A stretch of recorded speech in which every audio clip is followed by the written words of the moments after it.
আলহামদুলিল্লাহি রাব্বিল আলামিন আসসালাতু ওয়াসসালামু আলা সাইয়্যিদিল মুরসালিন ওয়া আলা আলিহি ওয়া আসহাবিহি ওয়া আহলি বাইতিহি আজমাইন।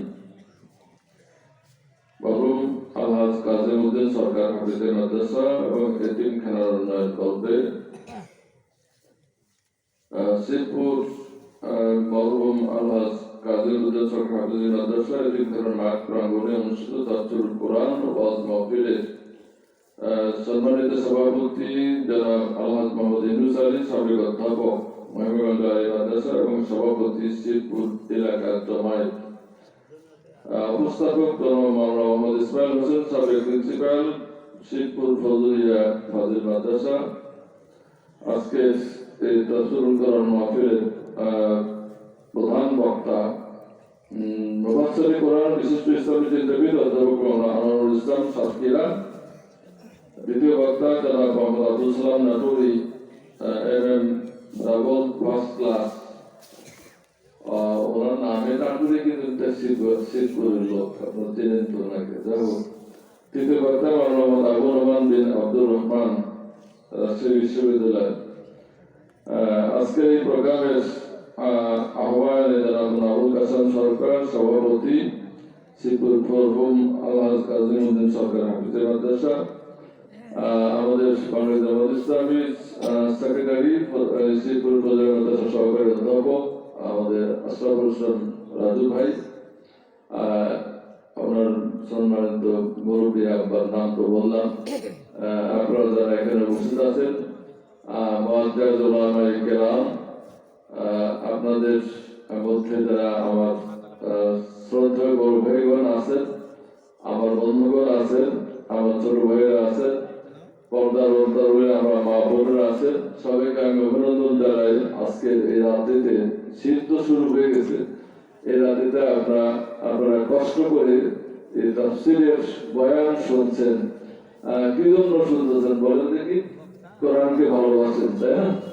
তাহলে কোরআনের তাফসীর জানতে হবে, ব্যাখ্যা জানতে হবে। কোরআন হচ্ছে আল্লাহ তাআলার কথা, আরবি ভাষায় আল্লাহ তাআলা বলেছেন, আর সেটাকে বাংলায় বুঝতে গেলে আমাদের তাফসীর করতে হয়। যাই হোক, আলহামদুলিল্লাহ আপনারা যারা এখানে উপস্থিত আছেন, আপনাদেরকে আল্লাহ তাআলা প্রতিদান দান করবেন, কিয়ামতের দিন আমাদের পুরস্কৃত করবেন।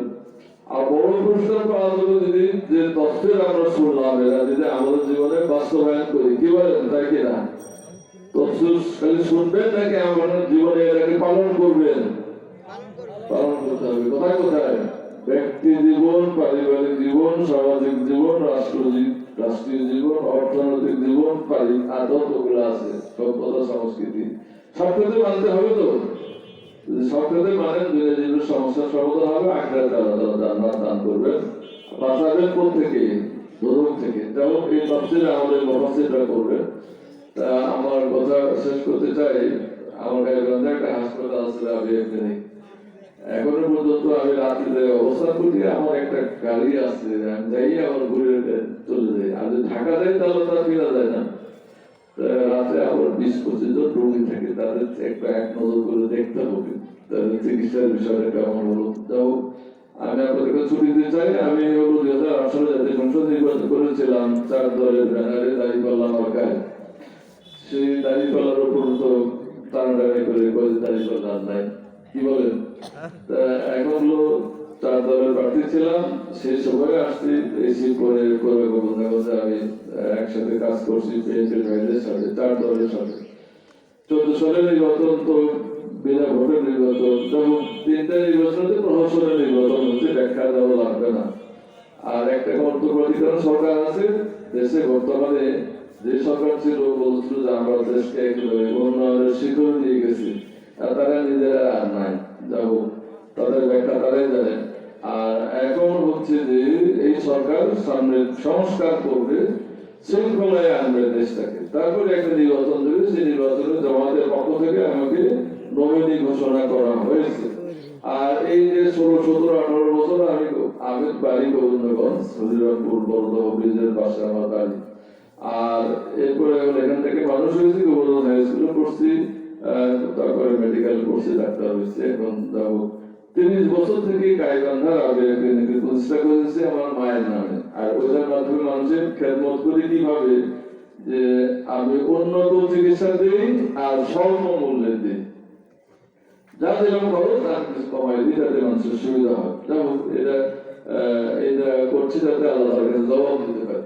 তো আপনার কাছে বলতে চাই, আমি মানুষের সুখে দুঃখে বেদনায় বিভিন্ন সময় দুঃখ কষ্টে যখন মানুষ থাকে, রাজনীতিতেও ছিলাম, সামাজিক ভাবে ছিলাম, মানুষের বিভিন্নভাবে সাহায্য সহযোগিতা করি। এই সাহায্যের মূলত আল্লাহ সন্তোষের জন্য। কিন্তু আমি আপনাদের সাথে আছি, আপনারা নির্বাচন আমি করতে চাই, আপনারা কি সেখানে আমাদের সহযোগিতা করতে চান? ইনশাআল্লাহ করবেন তো?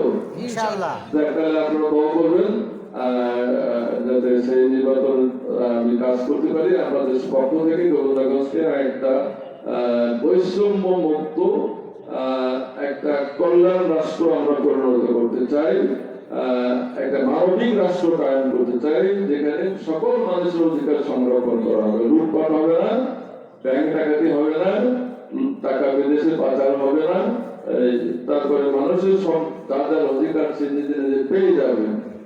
পুরুষ মহিলা বলেন, ছাত্রছাত্রী বলেন, যুবক বলেন, সবার মধ্যে ইনসাফ কায়েম হবে ইনশাআল্লাহ। আমি সেভাবে আমরা চেষ্টা করছি গোবিন্দগঞ্জকে আমি একটা সন্ত্রাস মুক্ত, দুর্নীতি মুক্ত, একটা মানবিক গোবিন্দগঞ্জ, একটা সমৃদ্ধ গোবিন্দগঞ্জ রচনা করতে চাই। আমাদের সহযোগিতা চাই। আসসালামু আলাইকুম ওয়া রাহমাতুল্লাহি ওয়া বারাকাতুহু।